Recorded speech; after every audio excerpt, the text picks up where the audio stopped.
Lunar, Kid 4, Frobolt, as well as Aquarius would have all arrived to the beach of North Carolina, where they would see a massive creature came from the depths of the ocean, fighting against several soldiers from the GDA, as well as some of the robot drones and Reaniman. Aquarius' eyes widened, as he thought for a moment on if this was the same one that came from Atlantis, but he knew it wasn't. It was far too big and powerful to be the one from Atlantis. How? No, he couldn't focus on that. As Lunar scanned it and he blinked, in terms of physical strength, this thing is around the same level as the Hail Mary, about 85% of the strength of the Hail Mary. This meant in terms of sheer raw physical power, it was actually going to be stronger than both Lunar as well as Kid 4. Still, they had quite a few advantages. As Lunar took a moment to think, before he came up with a strategy, immediately activating the comm links to communicate with everybody. Frobolt, Robot, Aquarius, offer range support and try and distract it. Same with every other soldier here. I'm going to try and figure out where its weakest spot is.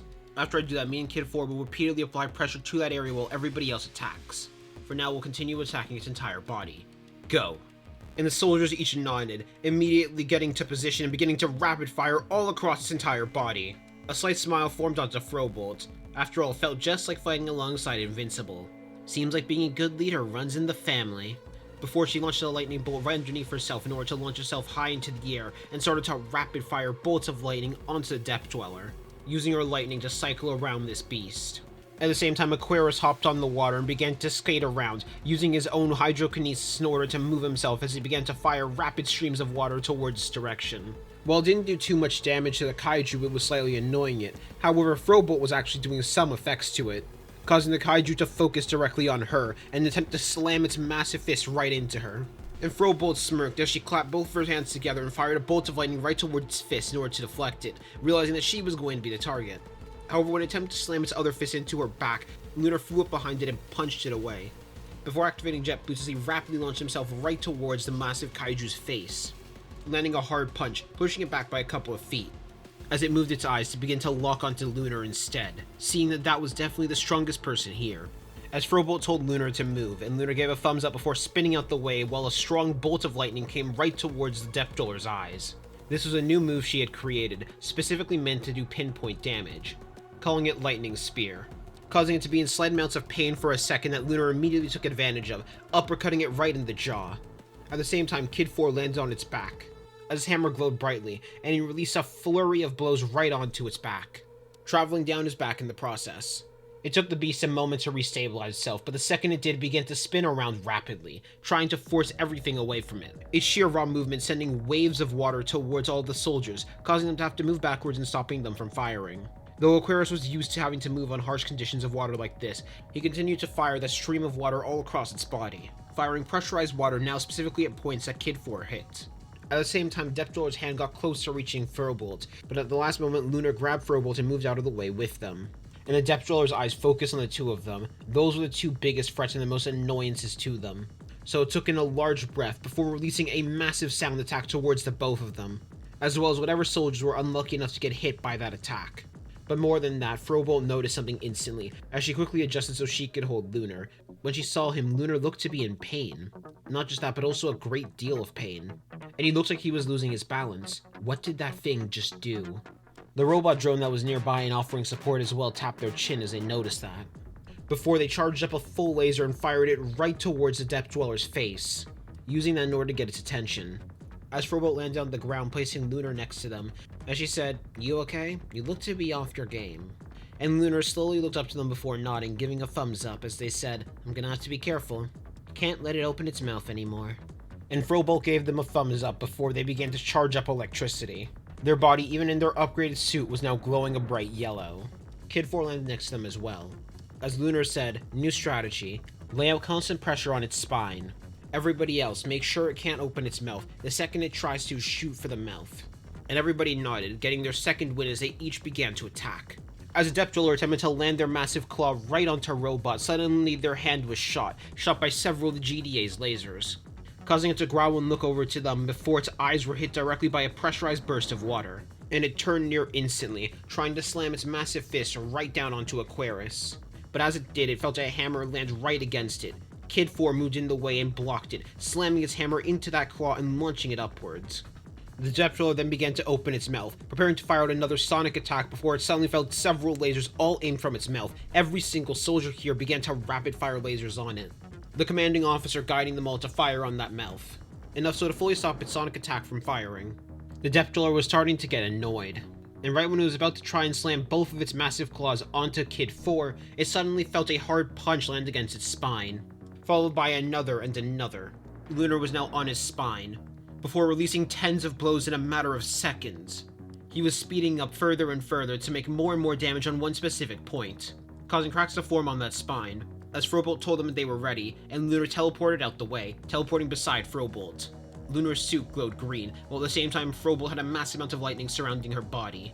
As both of them lifted up their hands together, Frobolt firing off a fully charged bolt of lightning, while at the same time Lunar fired out a full power laser. The green and yellow would combine, creating a swirling beam of lightning and light, moving at the exact same speed. Before in an instant it pierced right through the spine, causing the massive Deptula to collapse and killing it. Lunar had to admit he was impressed. He wasn't expecting something like that to have that high durability. Of course they were already aware of how strong Kaiju were on this planet, but still. Though he looked over to Frobolt, seeing her panting, as he quickly caught her and brought them both down to the surface, letting her rest for a bit and carrying her on his back, before he looked over to the massive corpse of that Kaiju, and wondered how his sister and brother were doing. In the capital city of Wyoming, a massive centipede was present and attacking. This centipede was the same size as a skyscraper, and thanks to its massive size, it was causing destruction just by existing. Thankfully, several GDA soldiers and weaker heroes were already here, moving people out of the way and protecting them, but even still, they weren't going to be enough to even hurt this thing. Furthermore, it was made even more difficult with the fact that it was clearly being guided by someone to attack every single civilian here. But as it was heading towards a group of civilians, suddenly two people landed right on top of it, punching it right into the street and causing a massive crater to form. Those two people were Bolt and Knockout.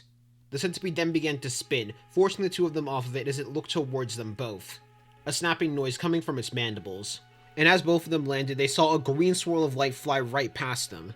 In that green swirl of light was Solar, and Solar landed a smack right onto the centipede's face, before she flew above it and began to rapidly spin around its body, landing tens of blows with each meter she crossed, looking like a green whirlpool of light all across its body before she flew up into the air, reaching its tail.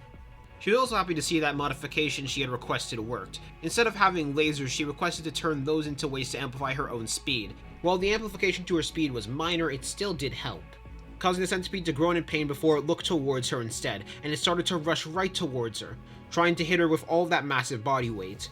Before it could reach her, it felt a massive amount of weight land right on its head. Adam Eve was floating in the air as she created a massive cylinder of weight to land on its head. She was now wondering where this thing even came from, but still, they were going to have to deal with it. Then Adam Eve and Solar looked towards each other and nodded, as Solar quickly grabbed Adam Eve before they began to fly, using that so Adam Eve could conserve energy for her to be able to make more constructs. The centipede growled in pain before it began to chase after them. It was pissed off now. However, the centipede wasn't alone in this city, as somebody else came floating down. That person was Doc Seismic. He was preparing to intercept Adam Eve and Solar, but before he could, two teleport sounds landed above him, with both Bolt and Knockout punching him straight in the face, launching him straight through one of the abandoned buildings. Before Bolt said, "Adam Eve, Solar, we're trusting you to handle the centipede. We're gonna deal with its leader." Adam Eve said, "Got it. Do your best." As Adam Eve and Solar left the city, now going to a mountain nearby. Then Solar and Adam Eve immediately split off from each other, dodging one of the centipede's attacks. As Solar then said, "Hey Adam Eve, I have a new idea for an upgrade to my suit, and I wanted to know what your opinion was on it." Before her entire body glowed green as she slammed right into its side. Adam Eve raised a brow as she said, Sure, shoot, what's your idea?" Before she clapped her hands together and a massive hammer made out of that pink energy launched right towards the beast. This one weighing the exact same amount that she used earlier against Craig, causing it to slam deep into the ground and making a crater where it hit, before changing its form to a more mud-like substance that immediately began to harden on its body, making it even harder for it to get up. As Solar then said, "I kinda wanna add like little blade arms to my arms, that way whenever I do that little speed thing I did earlier, I can do like cutting it at the same time, which I think would be pretty cool against Kaiju like this thing."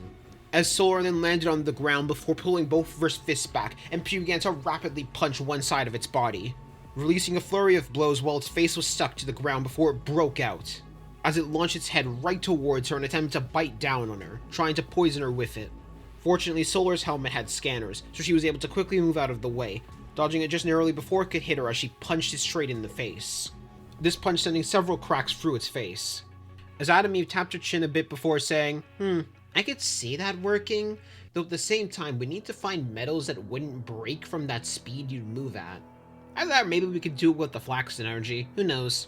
Before she lifted up her hand, as several constructs were formed in the sky, each of them having magnetic properties.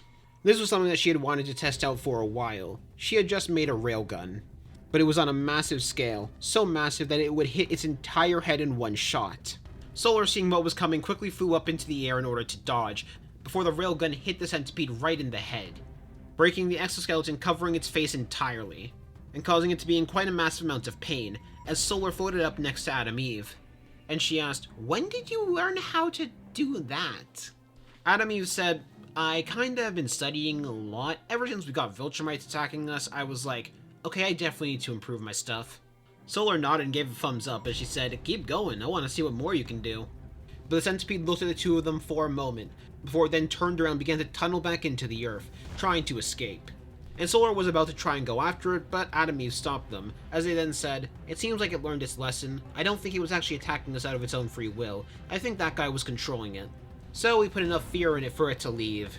At that same time, Knockout and Bolt were both fighting up against Doc Seismic, but two opponents at once that were capable of dodging his attacks were his worst counter. Every time Doc Seismic fired a wave right towards one of them, the other was immediately there to follow it up, and it didn't take long for them to overwhelm him and defeat him, with Knockout landing a punch right onto his cheek, while at the same time Bolt landed a punch on his gut. The two punches combined knocked out Doc Seismic. Several soldiers of the GDA arriving in order to handcuff him, and Adam Eve began to float around, starting to use her powers in order to repair the city and all the damage that was caused. Thanks to all of her time studying with the GDA, she was much better at this now. Ultimately, it had been a success, as they could hear reports of Centipede all across America going down. So all that was left was to help repair all the damages that were just caused. While all this was happening, the Lizard League were currently attacking a base belonging to the US military. They brought an army of soldiers to fight alongside them, but the soldiers they were currently holding their own. At least when it came to fighting the grunts. However, the massive problem was the true strongest threat, Komodo Dragon. A physical brute that could even go toe-to-toe with the Immortal, as well as Iguana, a woman that had claws as sharp as any knife, with their leader King Lizard. While they weren't physically the strongest, they were a good tactician. After getting a tip from an anonymous source about all of the conflict that was going to happen, he saw that now would be the best chance. With how many upgrades the US had been doing to their heroes, he wanted to steal some so he could apply it to his own soldiers. But they had limited time. God knows what would happen if any of the members of Project Anvil arrived, or the Guardians of the Globe. But then they suddenly heard an explosion, as several members of the Lizard League were knocked back or killed by that explosion. As Komodo Dragon, King Lizard, as well as Iguana looked over to see who had appeared, and the two that had appeared were Rexplode and Shrinking Ray. But both of them were wearing brand new armors, covered in head to toe in a metal alloy with glowing eyes. All the members of the Lizard League immediately turned their attention onto them as well. Before King Lizard said, "The rest of you, handle all of the soldiers. Komodo Dragon, Iguana, let's handle these heroes they sent after us." As King Lizard took out his Glock and immediately started to shoot at the two of them, while at the same time King Lizard and Iguana rushed at them, Iguana going for Shrinking Ray while Komodo Dragon went for Rex. As Iguana started by trying to slash right at Shrinking Ray, but Shrinking Ray was able to shrink, shrinking down between her hands and rising up, as she remanifested inside and punched her straight in the face, causing her to spit up a little bit of blood and pushing her back by a couple of feet. At the same time, Komodo Dragon attempted to slam his fist right onto Rex, but Rex was able to dodge out of the way and throw several projectiles, each of them being aimed towards members of the Lizard League and exploding onto them. Right now, the two of them were only going for knockouts. Of course, eliminating themselves when it came to the weaker Lizard League members was a little bit harder, but still, necessary casualties. Komodo Dragon attempted to grab Rexplode by the face, but Rexplode's armor gave him an alert, and he was able to dodge by ducking underneath it as he opened up his palm, before firing out an explosion right towards his stomach. And Rexplode blinked. He didn't even know he could do that. This explosion was insanely potent. Not just did it launch Komodo Dragon backwards, it launched him backwards through several walls. Furthermore, it wasn't even a full potency explosion, as he smirked a bit and said, "Invincible really went out of his way to make sure we were all good." Though I just gotta thank Robot whenever I see him next too. And Komodo Dragon slowly began to get up as he felt his stomach. He felt like his entire body rang from that explosion, not to mention the bruises. As he then heard a voice inside of his helmet say, "Suggestion, would you like to use projectile mode?"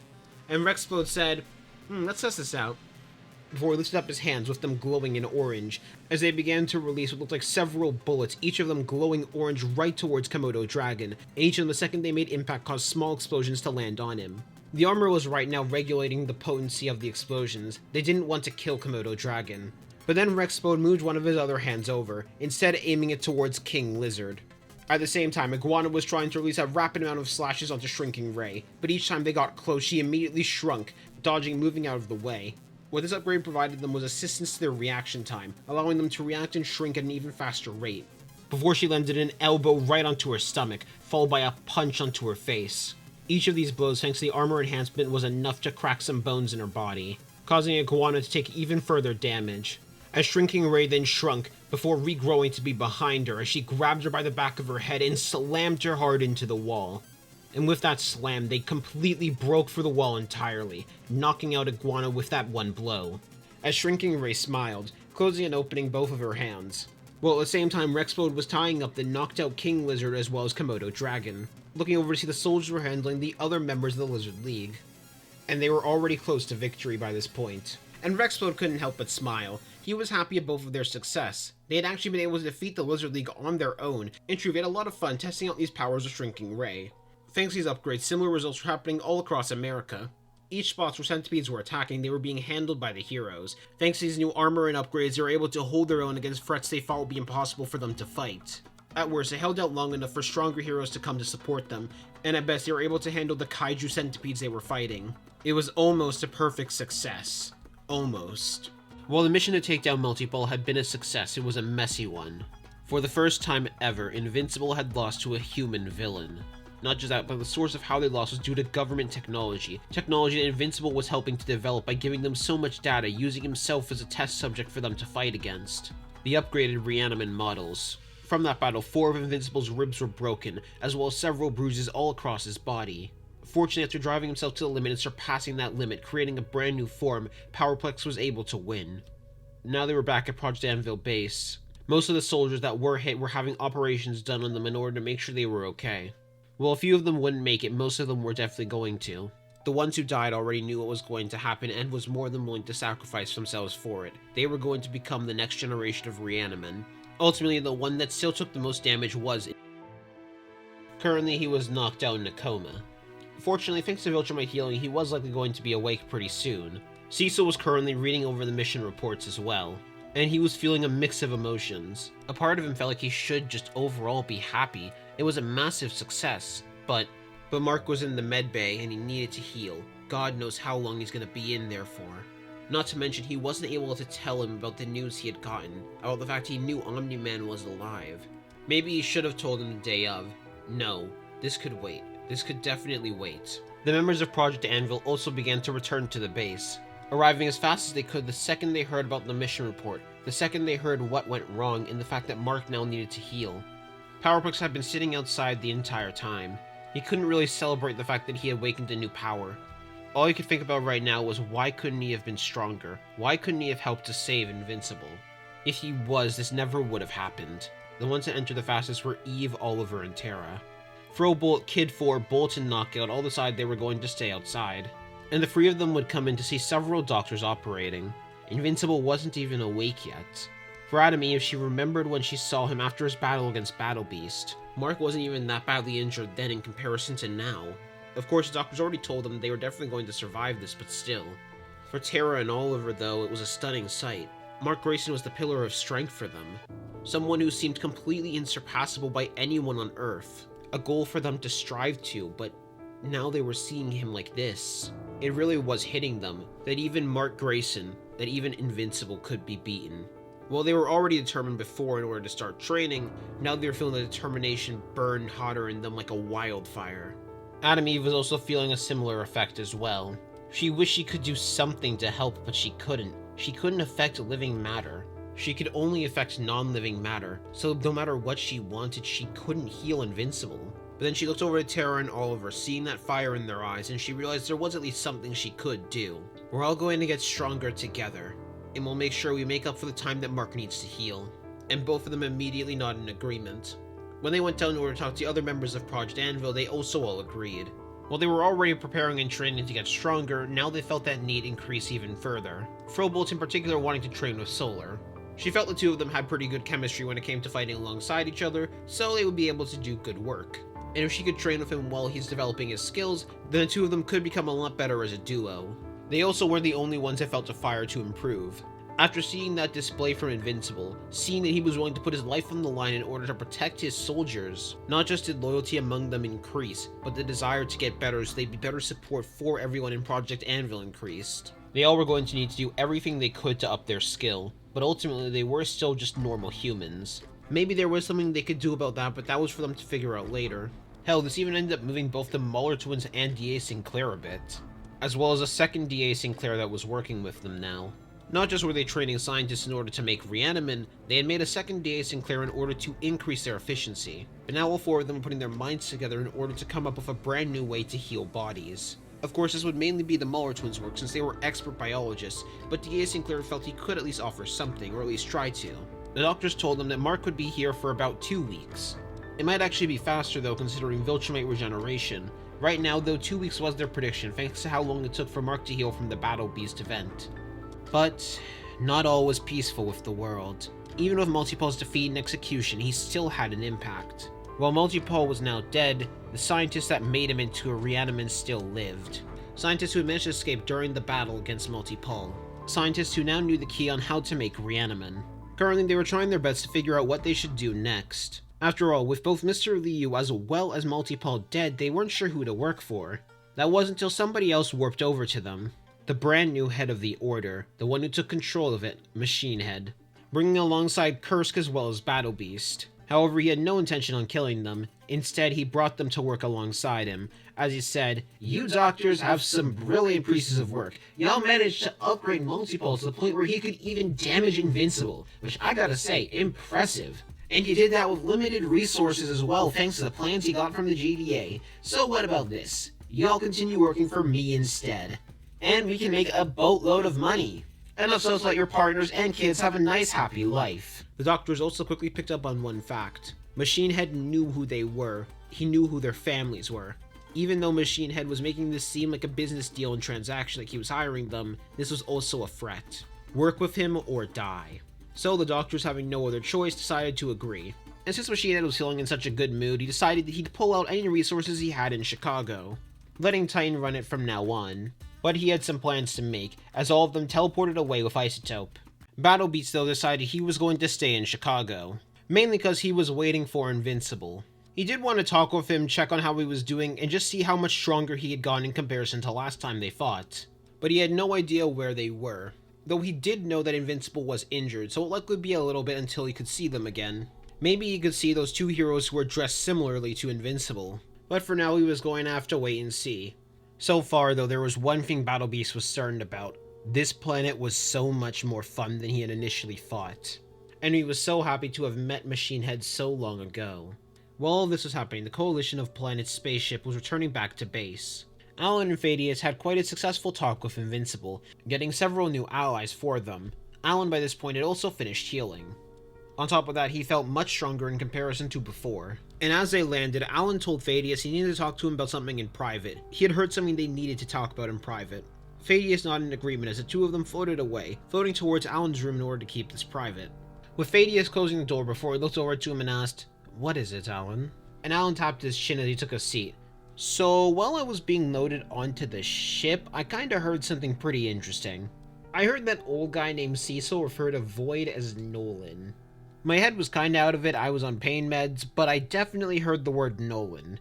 So, I think a Void might be an actual Viltrumite and might be Mark's dad." And Thaddeus' eyes immediately widened upon hearing that. Though that slowly turned into a smile, because this meant something even better than he could have thought. Not just did half-breed Viltrumites turn good, a full-blooded Viltrumite that was loyal to the Empire had decided to rebel and go against them.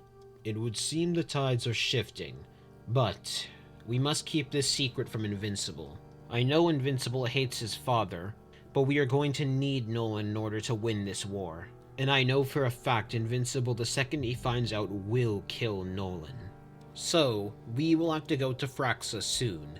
I needed to talk with Nolan and figure out his true goal and true intentions. But the two of them also knew they were going to have to keep this secret. They couldn't let the other members of the Coalition of Planets know. Now that they knew for a fact there was a mole for the Viltrumite Empire, they couldn't let them figure out that Nolan was still alive and that they knew exactly where Nolan was. The two of them were also going to have to make another return trip to Earth later. After all, they were told in Nolan's books lied the secrets on how to defeat Viltrumites. Which, in hindsight, now they knew that Void was Nolan, yeah, should have been pretty obvious. They were going to have to return to Earth at some point in order to get those, but that could wait. First, they were going to need to do their talk with Nolan. They also agreed both to keep the cloning technology secret, as well as the fact that they were two more half-Viltrumites on the planet that were on the side of good. Until they knew who their enemy was, they were going to need to keep their cards close to their chest. A new thought had also entered into Thaddeus' head.